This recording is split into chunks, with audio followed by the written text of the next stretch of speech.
Ready? Yep.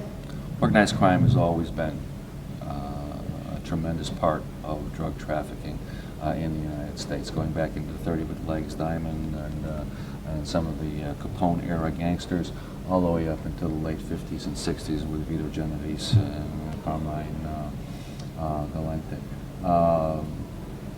American law enforcement, for the most part,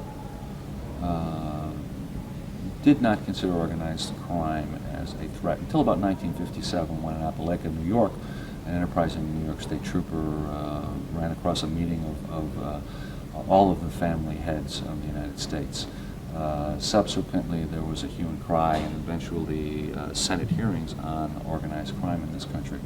The Federal Bureau of Narcotics at that time had identified most of the families and were well aware that traditional American organized crime, or the mafia, was involved in drug trafficking. Interestingly enough, this is a book. This is actually a copy of the Bureau of Narcotics Mafia book, circa 1960. And going through the book, we found somebody who was recently convicted, Vincent Gigante, who was convicted probably within the last 6 months in New York as being the head of a crime family in New York. Vincent's come a long way from his mugshot here in 1960. But these books, each of these books were carried in a smaller format by our agents. And subsequently in the 70s, when the Privacy Act was passed and computers began to become popular, these books were phased out. But it's a very interesting artifact in that you can go through here and find many, many names in American organized crime history that you've seen on television or read about in books. And you can actually see their rap sheets, their fingerprints, and their photographs of the era displayed here at the museum. In the 60s, late 50s and 60s, the FBN and the Bureau of Narcotics and Dangerous Drugs continued to work undercover, continued to advance undercover techniques. One of the things that we've done was always important to record conversations, and for two reasons. One, for evidence, and the other one was to make sure that you could maintain the safety of the agent. One of the devices that was used was a cigarette pack. One of the devices that was used was a cigarette pack, and in the cigarette pack was a transmitting device that would carry for a block or two. Just keep it out. Okay, keep it out. The transmitter would broadcast a signal for approximately 1 or 2 blocks, and that signal could be monitored by other agents. It would also be recorded for use in court. It was kind of ingenious. Pop it in the cigarette box and just put it in your pocket. Should I redo that? Pop it in the cigarette box and put it in your pocket. Yeah, how about redoing it, taking it out? Yeah. Pop it in the cigarette box. Take the thing out. Okay. This would record the conversation and transmit it to other people. The only problem we had is if someone asked you for a cigarette, you couldn't very well light the battery.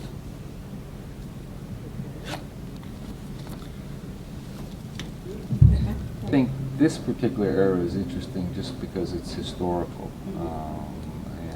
but I mean, the real meat and potatoes is where we're going right now, is the 70s, and that's when this thing exploded. And I was there, so it was kind of interesting for that. But was it as violent? I mean, the proliferation was... Early on, no. I mean, when I started on the job, you wouldn't see guns set off. I mean, you were dealing with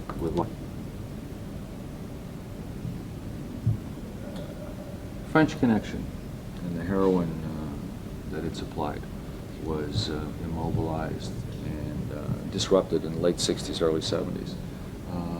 But drug use was beginning to pick up, and when it really began to pick up was probably in the mid-60s with,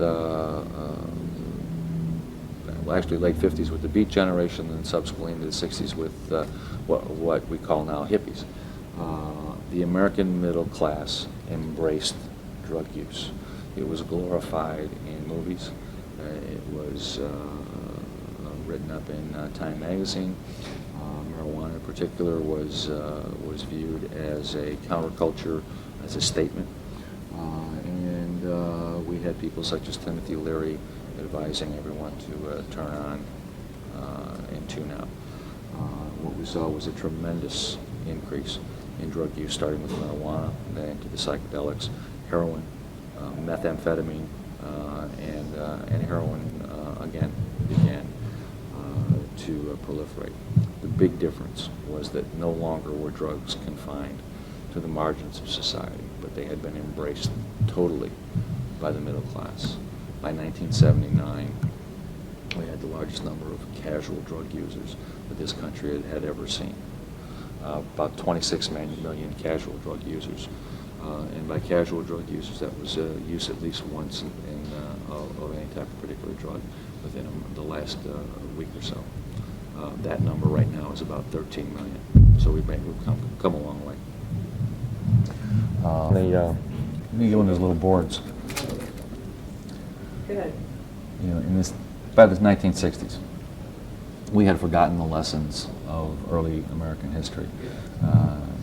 Bring it back to the quote in the 1895-1900 era from the Scientific American about cocaine use. Drug use, as I mentioned, was embraced by the middle class, and as a result, more people than ever were exposed to drug use and drug addiction. Drug use is a lot like crossing the street. If you decide to cross a busy intersection, or say, for example, an interstate, you look both ways, and some people make it. Some people don't. The more you cross that street, the more of a chance you have of not making it or becoming addicted, if that's the analogy you'd like to use. And we saw that because of the use and the availability of drugs, and we saw many, many people who paid the price. Jimi Hendrix and Janis Joplin are probably too. But it was part of the culture. It was part of the rebelliousness of the 60s. It was part of the anti-war movement. It was cool to be stoned. And that subsequently led us into an era of unprecedented drug abuse, which eventually led us into an era of unprecedented violence associated with drugs, which came when the cocaine cartels came into the fore. This is Timothy. About to go. You guys owe me big fucking time on this one. Marijuana that you could find in a lot of different head shops. It was very common to see it on display. In fact, there's a picture here of a young man selling various drug paraphernalia at K Street and Connecticut Avenue in the heart of Washington, D.C., the nation's capital. Subsequent to this, there were a number of model drug laws that were enacted, and the proliferation of drug paraphernalia was directed against the proliferation and sale of drug paraphernalia. So you began to see the head shops going out of business. This was the not only we had civil rights movement going on very, very strongly. There was a great unrest due to the Vietnam War. Drug use followed the American culture. Followed it to Vietnam, where marijuana was readily available, heroin was readily available, and many of our soldiers were exposed to drugs and drug use for the first time. Many of them were exposed to particularly heroin for the first time. And the addiction rate among the troops was very, very high, which led to drug testing in the military, which continues to this day. The change at this point in time, though, was the fact that marijuana use, with large-scale marijuana use, international organized crime gained a foothold. Groups of Colombian criminals began to form co-ops to share the risks of large marijuana loads. In the early 70s, if 5 pounds of marijuana was seized, it was a big case. By the end of the 70s, if it wasn't a ton, it was unusual. We went from small aircraft to trawlers. and what they were called motherships, carrying tons and tons of marijuana. And eventually, we went to ton quantities of cocaine. What marijuana smuggling did for the cartels was it provided them the financial base that they required. And then, at first, the Treasury Department enforced the Harrison Narcotics Act through the Internal Revenue Service, and at one point in time, the Prohibition Unit. But in 1930, the government formed the Federal Bureau of Narcotics, or FBN. It was headed by Harry J. Anslinger, who was a diplomat and politician. The Bureau, as it was known, or FBN as it was known, pioneered the use of undercover operations and targeted organized crime. The organized crime groups were the traditional Italian mafia, and they controlled the trafficking in morphine and eventually heroin. That continued from the 1930s when people such as Legs Diamond and others were involved in drug trafficking up until probably the late 60s, early 70s when the French connection was broken. Some of the more interesting things that you see in the museum was in the early 1900s, right after the Harrison Narcotics Act was passed. New agents for the enforcing the nation's drug laws were issued a Thompson submachine gun and 2 hand grenades. It was their standard issue. If you recall, that was the era of the Roaring '20s when gangsterism was beginning to take over the country. The exhibit that you see here, do you want me to just keep talking and you can come back and shoot it? Yeah. Where are you, Wilson? Let's see. Well, you were just talking about the machine gun, is that what you were doing? There's the machine gun.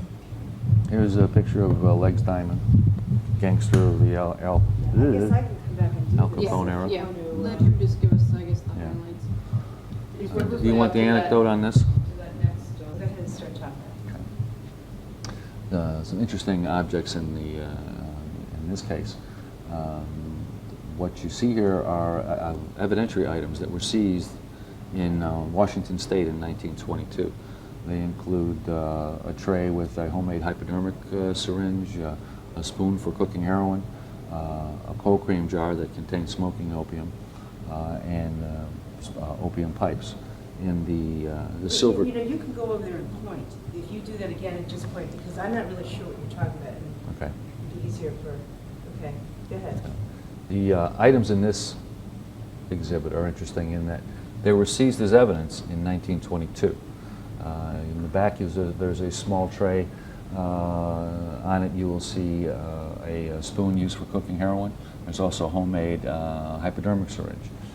The white cotton patches contained opium smoking balls, and they've since dissipated. The cold cream jar contained smoking opium. The white substance in that bottle is a cutting agent, which is used to expand the volume of heroin and cocaine that were stored in these particular canisters. The arrest was made in 1922. In 1923, the case went to court in Bellingham, Washington, and the defendant was found guilty. All of the materials that you see in this exhibit were then packaged up, put in a box, and locked in the court's vault, where they sat until about 1990, when the court clerk discovered them and turned them over to DEA. They found their way to the museum, and last year, before we placed them into the exhibit case, we found that there were still actually drugs in the tins. There was about 4 ounces of heroin and about 4 ounces of cocaine, and actually smoking opium was still in the cold cream jar. We took the substances to our special testing laboratory, and much to our surprise, all the substances were still viable. The heroin was still good, the cocaine was still good, and the smoking opium was still smokable. That's not in the exhibit case now. We've had them taken out and destroyed, but it just shows the shelf life of this type of drug.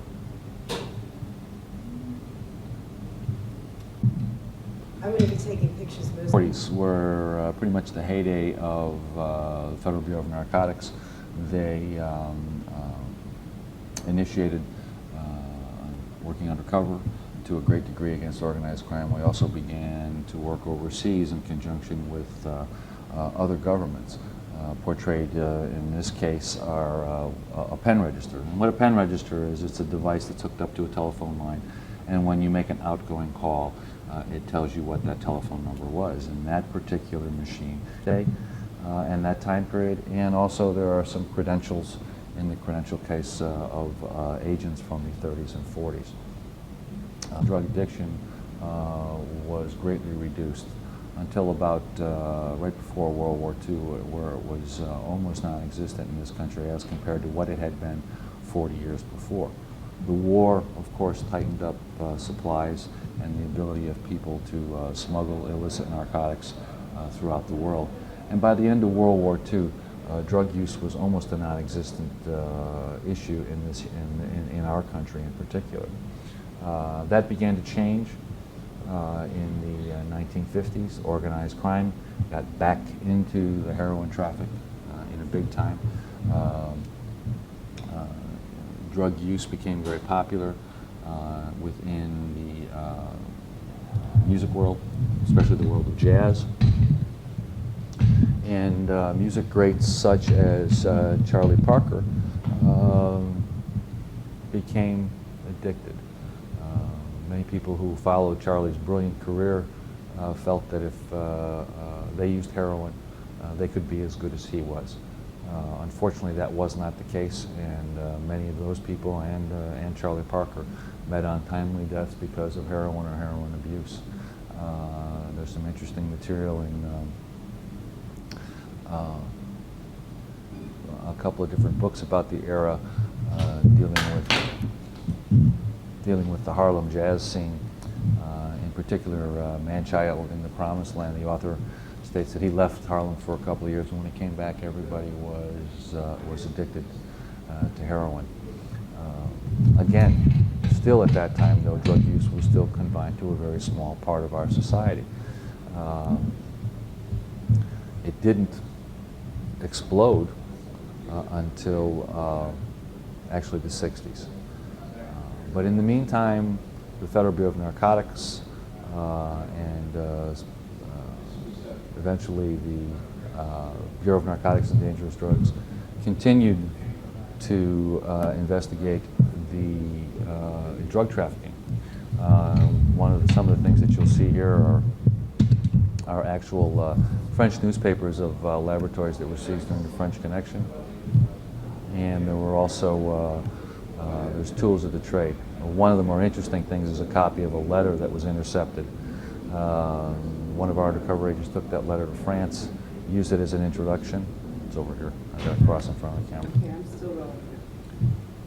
Okay. After the war, the mafia, the French Corsican mafia, got back into heroin trafficking in a big way. And what developed was eventually called the French Connection. What you see in a couple of these cases are examples of French Connection's arrest. One case displays a French newspaper of the era and provides pictures and a description of an arrest of a heroin and the seizure of a heroin lab in France. Some of the other artifacts are for example, manita, which is a cut or an adulterant used for heroin. One of the more interesting or fascinating objects is a copy of a letter that was sent by a French trafficker to arrange a heroin shipment. The letter was actually being carried by an American FBI agent, and it resulted in one of the largest seizures of the French Connection series. The French Connection and the heroin that was available there had a tremendous effect on this country, but particularly the black community, where in Harlem, for example, the addiction level was becoming higher and higher.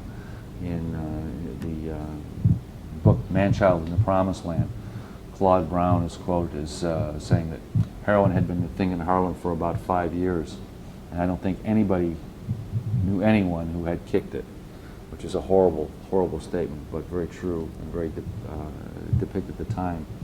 Brown continued that cats were even going into the army or jail, coming back and getting strung out all over again just to try to beat the heroin habit.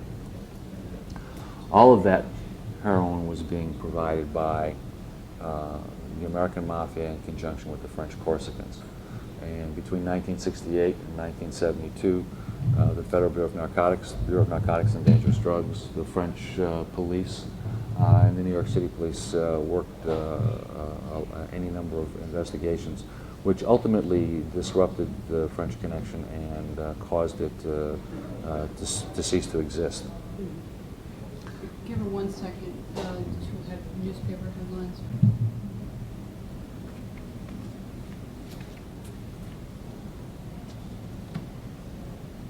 Did heroin start increasing in price? Actually, no, 80 to 90% dosage. What did you do before you joined the DEA? I was a school teacher for a year and then was a college kid.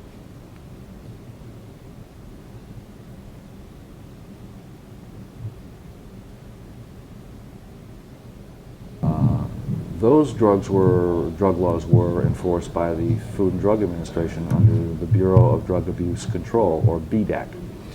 What we often found was an FBI agent would be purchasing heroin and would be offered, say for example, barbiturates. He would have to run down the street, find a Bureau of Drug Abuse Control agent to make that purchase. So in 1968, the Bureau of Drug Abuse Control and the Federal Bureau of Narcotics were joined to form the Bureau of Narcotics and Dangerous Drugs. That continued until 1973.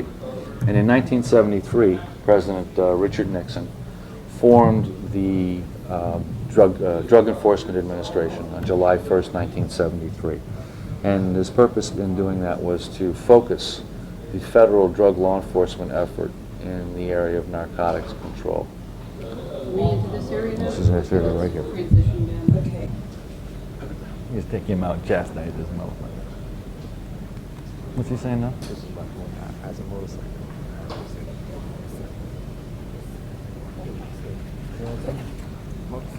See, motorcycle.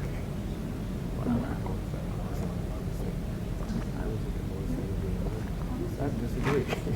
We'll give it jumps in the middle, which is why we needed to do it.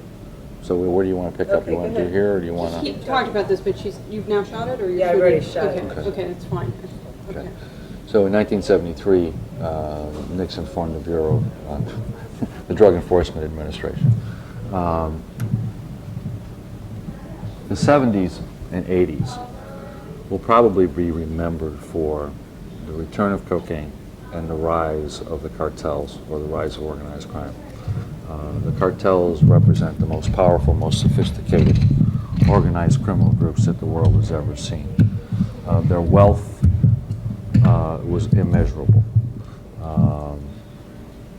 We have here examples of money counting machines, and as I mentioned, quite often there was so much money being generated that they couldn't count it even using mechanical methods. They would weigh it. So it would be about 25 pounds of 20s is $1 million. This was all this money was generated by the American middle class in $5 and $10, $20 amounts. When cocaine, oops, am I shadowing I you? just want to get this thing nice.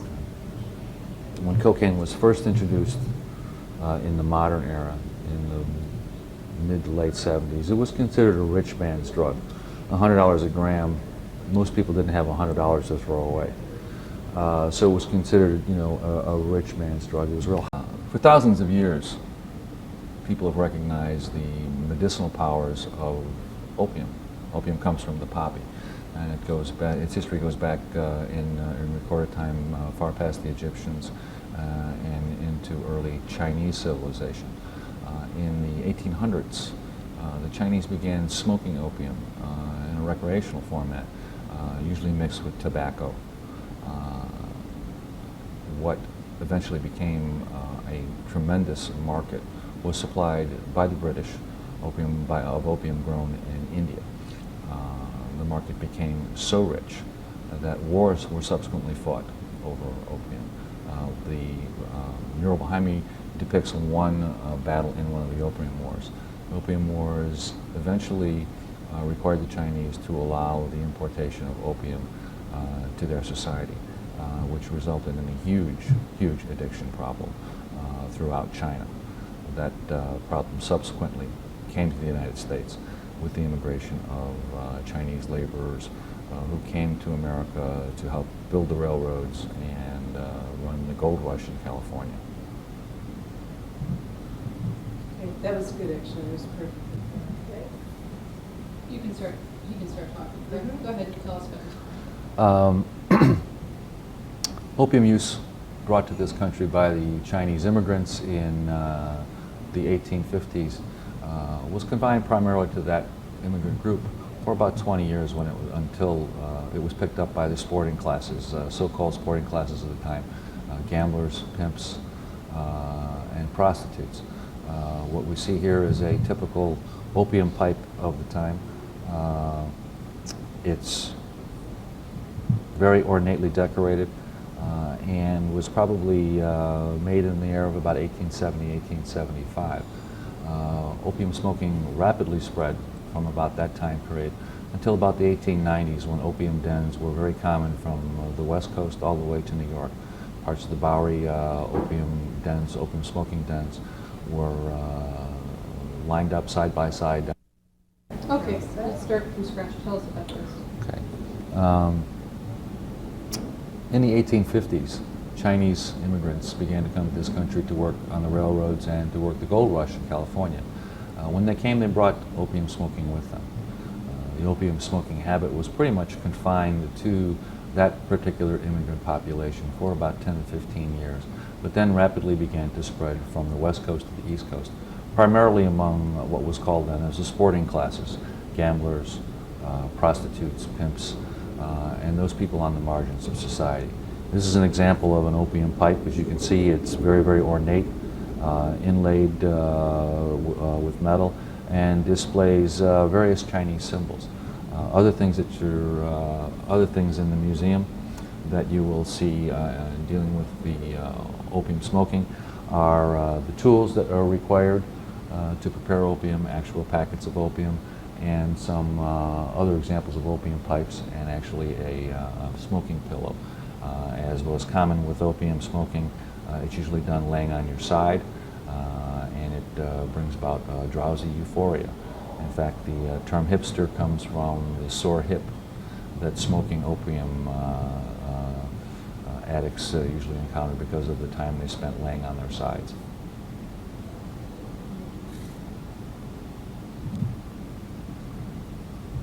Okay. Okay.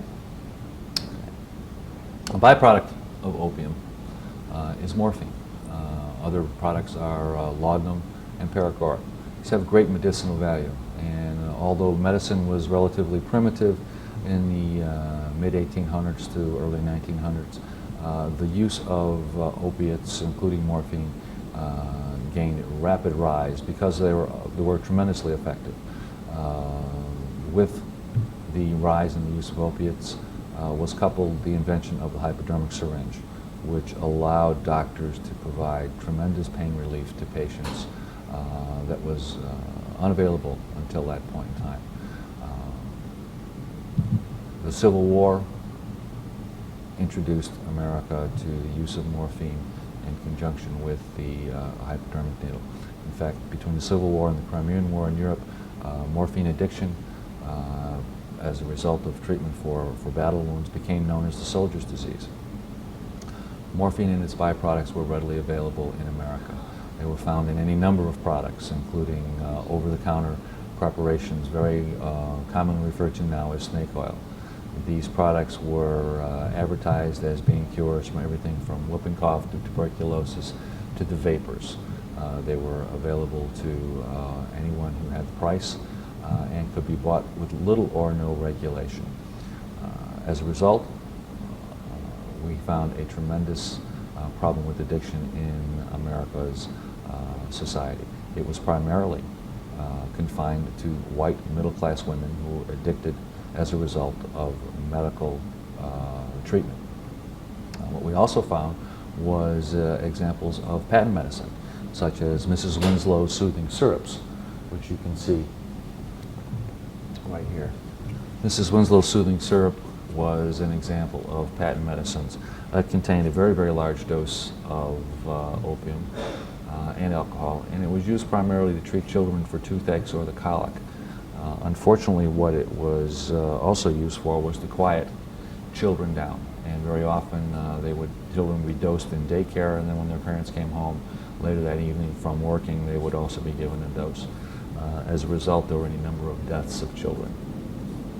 In 1906, the federal government became involved in drug regulation for the very first time, and that was with the passage of the Pure Food and Drug Act under the administration of Theodore Roosevelt. The Pure Food and Drug Act required those who manufactured medicines or purported medicines to label their product and to describe the contents. As a result, the use of these products diminished tremendously because people began to realize that they were applying not only themselves but their children with opiates and habit-forming drugs.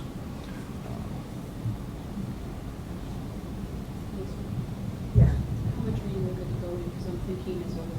Yeah, I'm Based on that, we're all beginning to think alike now that we've gotten some of the bugs out, so it's hard to know until we start to do this. Pick because all of this is interesting. Pick the high points from each period, because you're right, it'll take far too long. It's more extensive than I think. Okay, now I have a picture of your hands with the syrup. So we can Okay. Where match I was frames. just in, yeah. Okay. I'm gonna put this. Some people would be astounded by Okay. that, yeah. Is it, I think it's on top of the case. Yeah, we pulled out the case. That's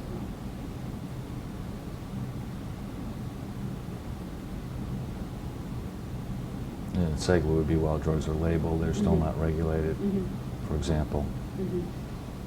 If you want to move down, we could do the cocaine and that Yeah, too. definitely pull that out. Yeah. Just talk for a second about just anything like, and then it was the white women who were addicted. I think the addiction estimates at that point in time were 1 of every 200 Americans were addicted. There's an interesting statistic for World War I on selective service. 1 out of every 1,000 or so people who arrived at the selective service system to be tested were refused because of addiction. Subsequent to that, 20 years of regulation and 20 years of societal disapproval, it was 1 in 10,000 at the start of World War II. Interesting. Yeah.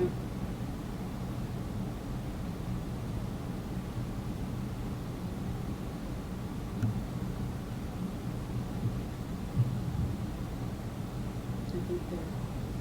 Okay, I'm looking at it. You ready? Go ahead. Another drug that gained prominence and popularity at that point in time was cocaine. Many people think that cocaine is a relatively modern problem, but there's an interesting quote that describes a cocaine addict, which I'd like to share with you.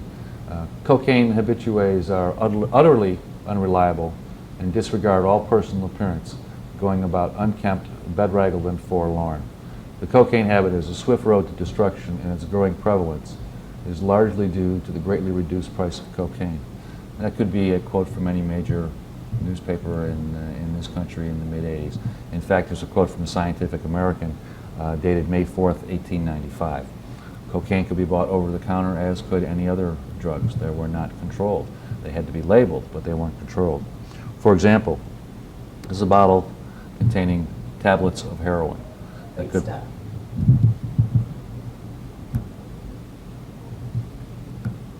Okay, now say for example. For example, this is a bottle that contained tablets of heroin. Was produced that were produced and manufactured by Bayer, the same people who bring you Bayer aspirin today. While totally legal at the time, anyone who had the proper amount of money could purchase heroin, and the addiction rate was tremendous. Same with cocaine. Cocaine was marketed in any number of forms and could be purchased over the counter. That was the case until about 1914, when the Harrison Narcotics Act was passed. The Harrison Narcotics Act was a result of international treaties that the United States had initiated to control the traffic in opium. Those laws were initially enforced in this country by the Internal Revenue Service.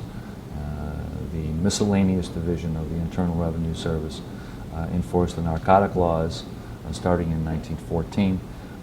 And one of the other duties that particular division had was the control of oleomargarine, which we all take for pretty much granted today.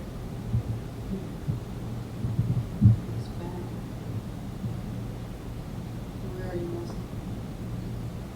Okay. Just let them know when to go. Okay, go ahead. Okay. Pure Food and Drug Act was passed in June of 1906. Thank you. And it required labeling, and it was a result of a number of articles in Collier's magazine, which exposed the fact that Americans had been unwittingly dosing themselves with opiates and other habit-forming drugs that were marketed or advertised as patent medicines or cures for everything from whooping cough to polio to loss of hair or the vapors. That particular law required the manufacturers to label the contents, and it resulted in a tremendous that law required the marketers to label the contents. Once the American public became aware of what actually they were taking, the use of those medicines declined precipitously. The next law was the Harrison Narcotics Act of 1915. Harrison Narcotics Act of 1915 controlled opium, opiates, and cocaine. It was later amended to control marijuana. The Harrison Narcotics Act was a direct result of international treaties entered into by the United States with other countries who were concerned with the trafficking and abuse of various narcotic substances. Those laws were enforced by the Treasury Department's Internal Revenue Service in the Miscellaneous Division. The Miscellaneous Division covered laws not only regulating narcotics, but also the regulation of oleomargarine.